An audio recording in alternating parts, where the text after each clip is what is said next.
Welcome one, welcome all. Do you know what we're playing today? It's Open Transport Tycoon Deluxe, Episode 5, the 5th episode.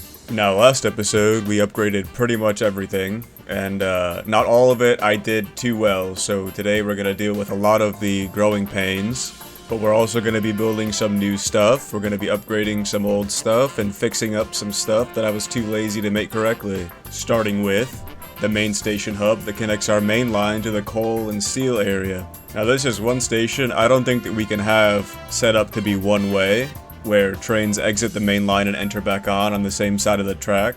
You can see as we follow this coal train, it leaves the coal drop station and then does a full loop all the way through the factory peninsula, and it really shouldn't have to take such a long journey to get back to the coal pickup. Now we can solve this issue by giving trains the choice to go either north or south when exiting this station.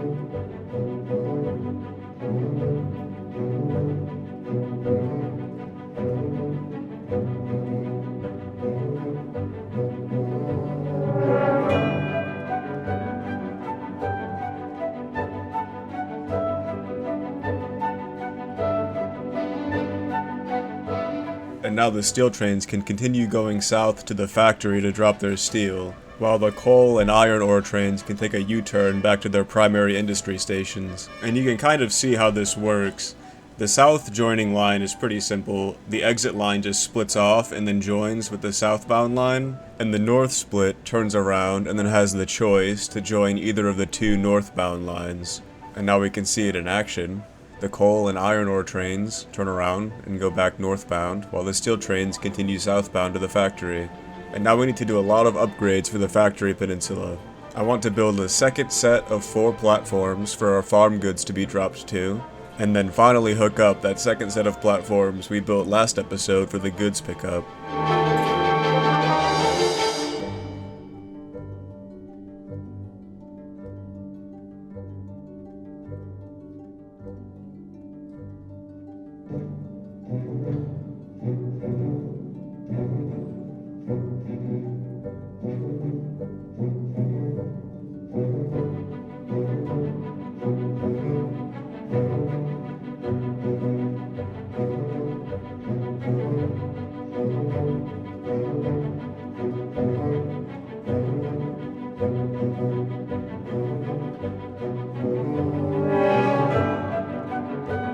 And now that we've got the stations built up for the farm drop, I can turn my attention to the goods pickup. Now when I first built these pickup stations, I was pretty lazy with the overflows, but I'm going to give them a massive overhaul. Now an overflow is basically just a depot where all the access trains will go when all the station platforms are filled up by waiting trains. Now they're not always necessary, but in a situation like this where the production of goods depends on how well the main line is flowing, it's best to keep your access trains in a depot rather than stacking up on the main line. Now there's countless ways to build overflows, there's really an art to it, but since we're limited for space on this peninsula, I'm going to go with a more compact overflow. I've built up a diagram here to kind of explain how this works. Behind the station entrance there's a waiting bay marked with tan tracks. This example is built for trains with tile length 3, so you can see the waiting bay is 3 tiles long. Behind the waiting bay is a combo signal, and behind that is a split. If there's a train in the waiting bay, and there's a train on the incoming track heading for the station, it will see that the combo signal is red and that its only other path is to go right at the split. The train continues right until it hits the turnaround track, where, of course, it turns around, where it sees its only possible path is to take a left to the track that goes into the depot. Now you can see there's another waiting bay behind the overflow split, marked in gray. Trains are free to leave the overflow depot as long as there's no train in that waiting bay. As soon as a train near the station clears out of the tan waiting bay, overflow trains from the gray waiting bay can then re-enter into the station entrance. Keep in mind, most of these overflow designs only work if you use this command in the console. And I have to shout out Lugnuts again for making a really helpful 2-part tutorial series on overflows. I really recommend watching them. Even for more casual players, the information is really useful.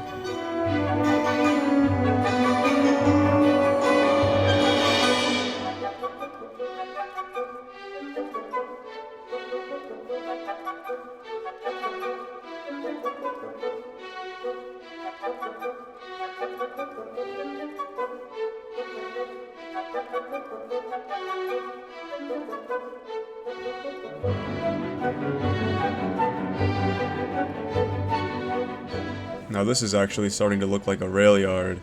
Now one thing to notice, we have 2 separate sets of stations for both the goods pickup and the factory resource drop. We've also got 2 lanes that feed into these stations. And while it may be handling the traffic fine for now, we're gonna have to mix the lanes and give trains more choice to which station they can go to as we raise the throughput in the future. And since we're short for space, I think I'm just gonna tear apart the whole junction and rebuild it from scratch.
Now that ended up being a huge bit of work, but I think it looks pretty nice in the end. I had to terraform a little bit to gain some more space, but there's really no other option and you can't build tracks on water. Now if I ever expand this in the future, I will need some more space, and I only see one way to solve that problem.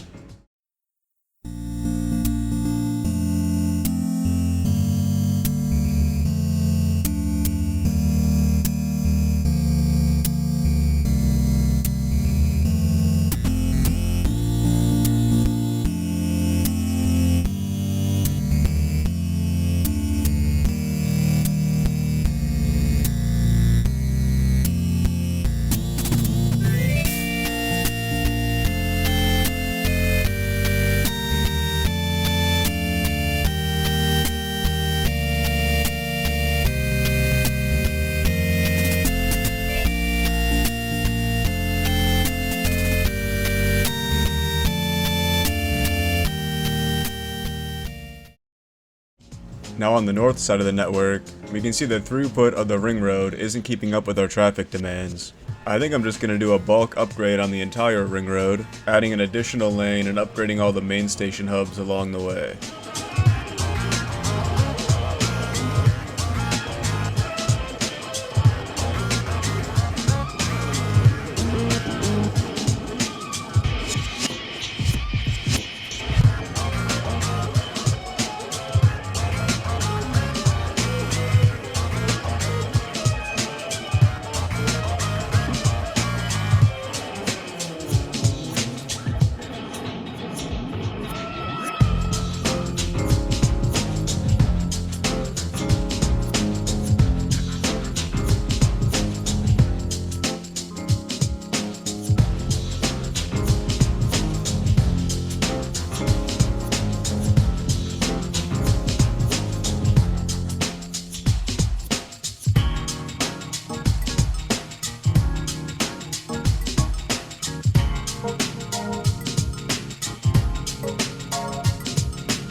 we've got most of the second lane added in the ring road, but in doing so I've made a giant traffic jam. We can just get these trains started really quick and it should clear up in no time. And now we get to upgrade the backbone hub to take 2 lanes from the ring road. And I talked a bit last episode about building a proper merger with adequate lane merging and making sure that traffic has a choice for either lane. And now that we've got 4 incoming lanes, I think it's time we actually build it. And this is another concept that's more of an art. There's so many ways to approach merging sets of tracks in a backbone hub, and I really can't explain it well enough to do it justice. I can link to a pretty good resource that covers building mergers in a lot of different ways. It's hosted on the OpenTTD co-op wiki, which is also home to a lot of other really useful information if you're learning more technical aspects of Open Transport Tycoon. It's really an invaluable resource, and it's just interesting to read through. As for building a merger, I think in this situation the goal would be to make something where any incoming lane can choose any outgoing lane. That's something that's easier said than done though. In the end, every track except for one can choose any outgoing lane,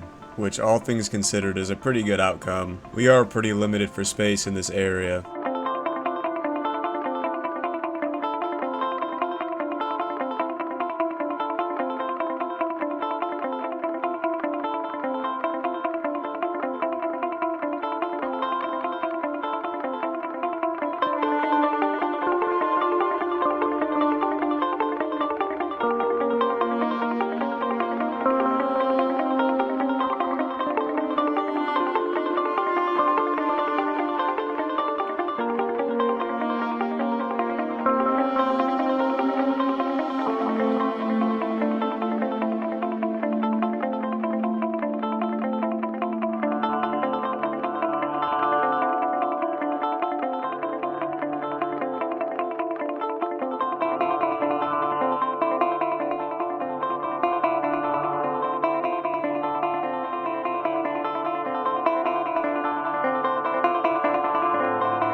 Now, as I start the trains back up again, the jam is slowly clearing.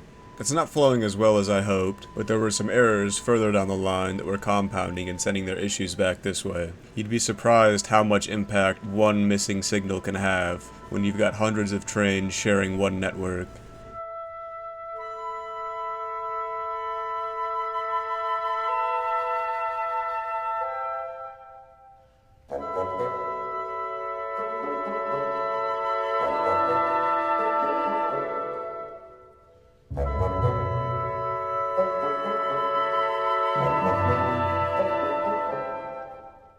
And now that we've increased the throughput, I feel comfortable adding more goods trains to the factory and the sawmill.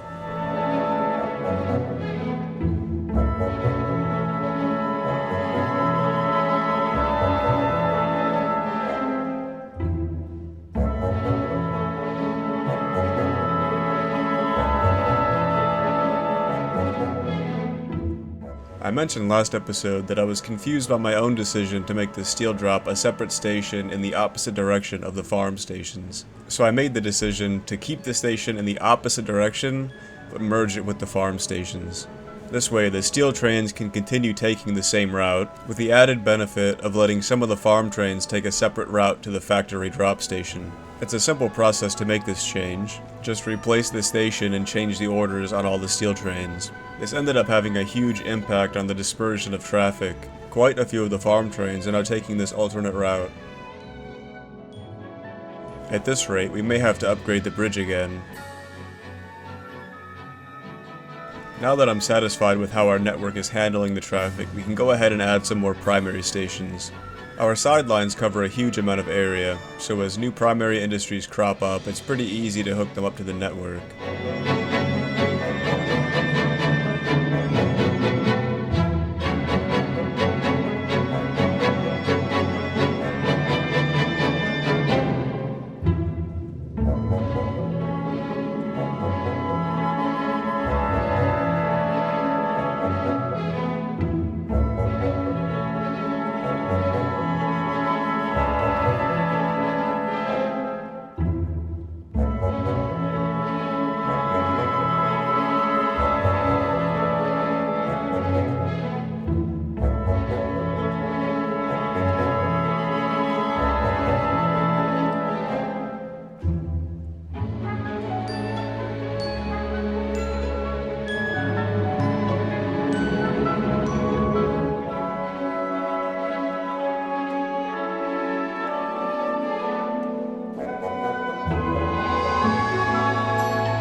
You know, with all these new trains I've been adding, we might need a little more space on the factory peninsula.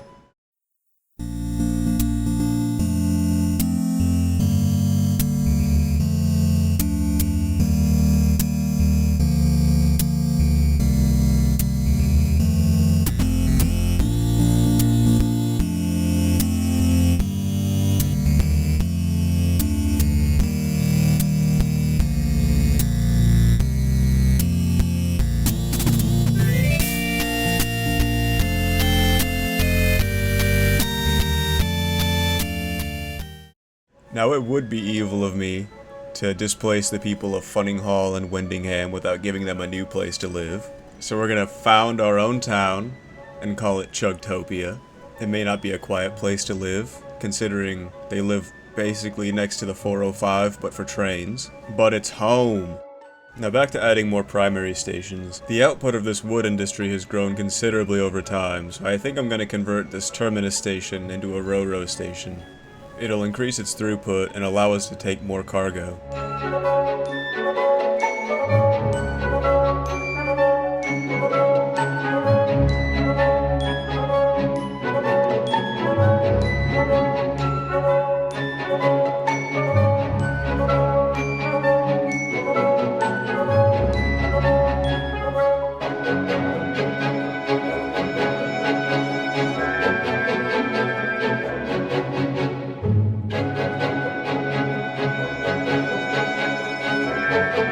Our sawmill production has been lagging behind the factory by a large margin, so I'm going to go ahead and grab another forest industry as well.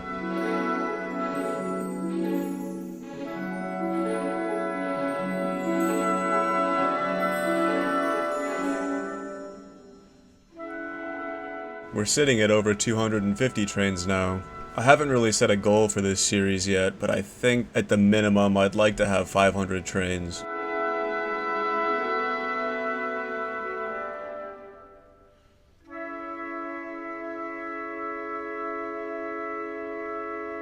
Now steel is our least produced cargo overall. We've had pretty bad luck with iron ore mines generating on this map, so I'm going to go ahead and prospect a few, and hopefully a couple of those can end up in good serviceable locations.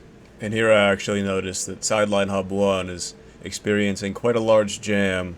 There's not enough time to tackle it in this episode, but it looks like we're going to have to double track the other direction of the line now. Anyways, some of the iron ore mines that we prospected are in pretty good locations to service. I'll go ahead and build up a station here.